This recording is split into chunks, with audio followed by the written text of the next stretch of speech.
Simcha, celebration, Simcha, Simcha, celebration of life. Hello, welcome to Simcha, a celebration of life. I'm Nikki Wallman. There are numerous women within Judaism who have left enormous legacies of strength, compassion, moral values, and commitment to family.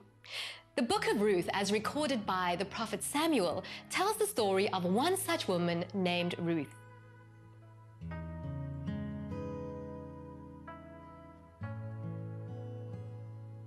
When we look at Ruth, we see a majestic woman who is living in a very patriarchal society. She's come from a strange land, from a strange people, in fact, a people that our Torah forbids us to marry and assimilate with. She marries a Jewish man. She becomes a widow very, very early on in life. And not only is she a widow, she's also a stranger, and she's an orphan because she's left her biological parents behind. And whilst this looks like it is the gist of the story of Ruth, it leads, in actual fact, into a phenomenal value that we have, which doesn't just affect the Jewish people, it affects humanity and the whole of civilization, and that is something called chesed, which is known as loving kindness. And when we look at Ruth, we see that she epitomizes all the things that we are told in the Torah that we actually are obligated to do as far as loving kindness is concerned, because we are told that we have to look after the widow, we have to look after the orphan, and we have to look after the stranger. And Ruth is all of those things. And if you look at the loving kindness, it's not just the loving kindness that is in actual fact given over to Ruth, it is also the loving kindness that she's giving over to other people. So we look at the relationships that she has in life and with the people that she meets in her life. And the first one is in actual fact her husband Machlon, who is the son of Naomi, that she marries, and then he dies. And she shows chesed towards him in that she actually prepares him for burial. And this is the ultimate of loving kindness, for the simple reason is that the dead cannot pay back for the loving kindness that you give over to them. And then as well, we see her relationship with Naomi. Here she has a mother-in-law who's a Jewish woman, comes from a totally different civilization, is now going to leave Moab and go back to her home of Bethlehem. And Ruth has a choice. She can go back to Moab, to her people, or what she chooses to do is to actually go with Naomi. And she dedicates the rest of her life to ensuring that Naomi is fed, looked after, and is actually restored back to her position in society that she had before she left Bethlehem with her husband Elimelech. Then we have Ruth's relationship with Boaz, who is a relative of her late husband Machlon, who she eventually marries.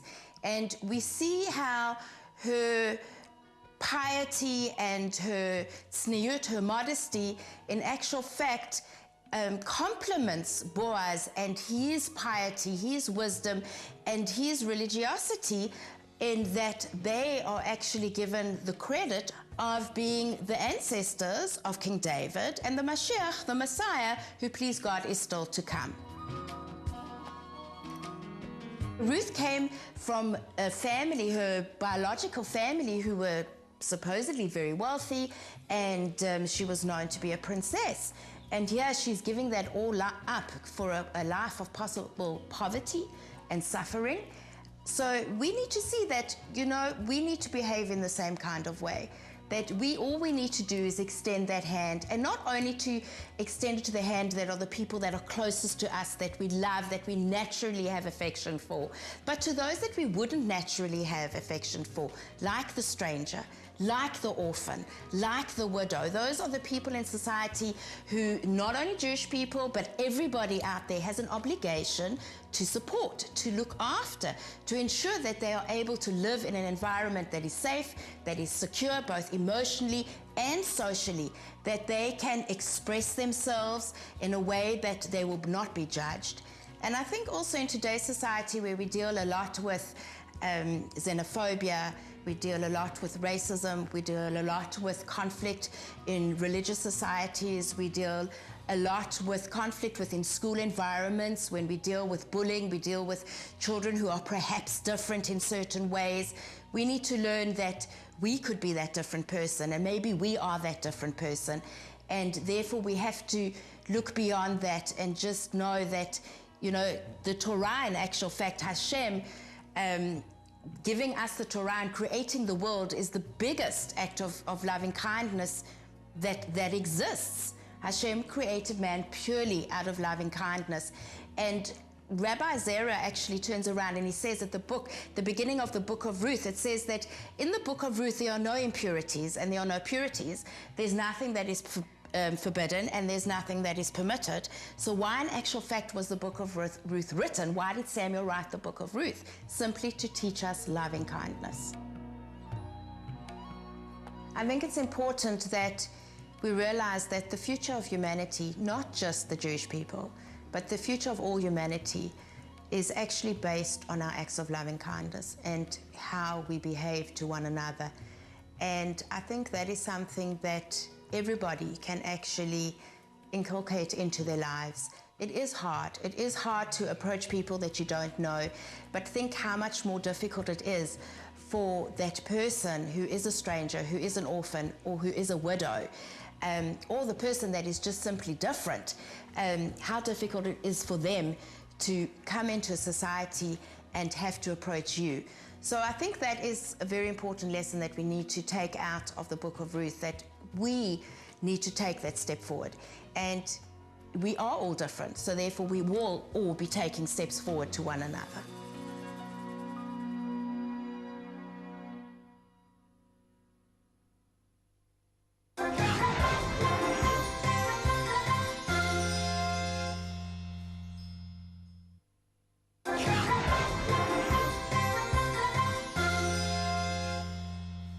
To many people in various communities, music is the lens through which they can access and connect to their culture and heritage. Today, we continue with our musical series and feature Ray Perkel performing his original song, Come Home. Living in the heart of an African town today.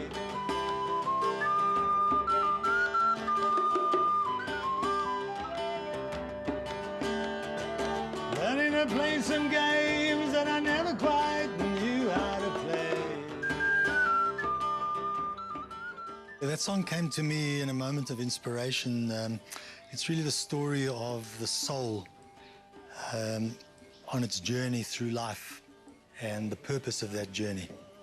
And particularly from a Hasidic perspective or a Jewish mystical perspective,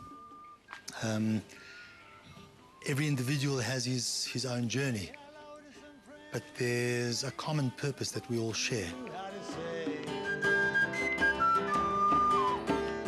And I'm crying inside, my heart's open wide.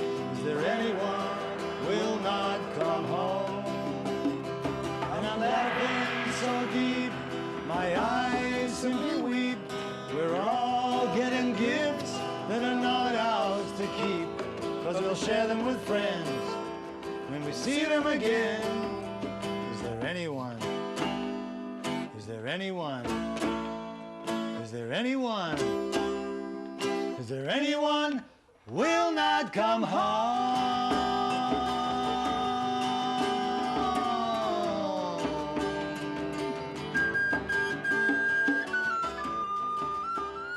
The sages tell us in the Talmud, in Tractate Kiddushin, they explain why the diaspora, why have Jewish souls been scattered around the globe for the last 2,000 years. I tell the story of my journey as I happen to be a Jewish individual living in Africa, on the southern tip of the continent. And so it's my specific journey that I'm describing in my song, but the principle applies to every soul wherever it happens to be. Learning to play a few notes that I never quite knew how to play. And I'm crying inside, my heart's open wide. Is there anyone? come home to our true identity ultimately. But it's not an identity that's exclusive or that has nothing to do with the world around us. It has everything to do with the world around us. And that is the very purpose of our soul's journeys. It's to gather those sparks through our interactions with other cultures, through our interactions with other people, with other ideas, with other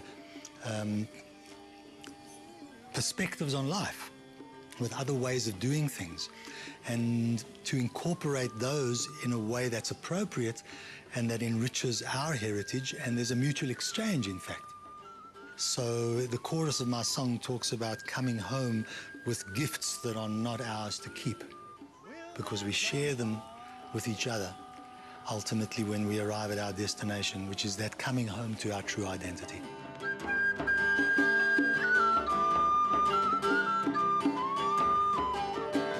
Come home!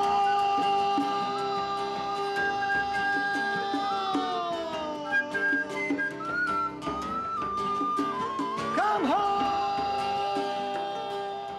They're all gifts that are given to us from above, and we're responsible to take custodianship of those gifts and to use them in an intelligent and purposeful way for the betterment of the world around us.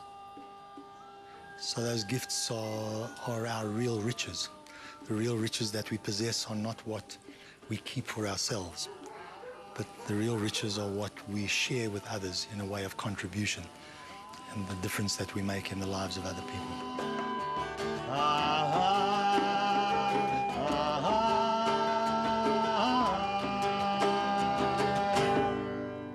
Well, that's our show for this week. Thank you so much for joining us. And if you'd like to catch up on any shows you might have missed, you can find them on our website at www.spiritsister.co.za. And of course, you know we love hearing from you, so find us on Facebook at Spirit Sister Productions. As always, from me, Nikki, and the Simcha team, shalom and have a safe and peaceful week.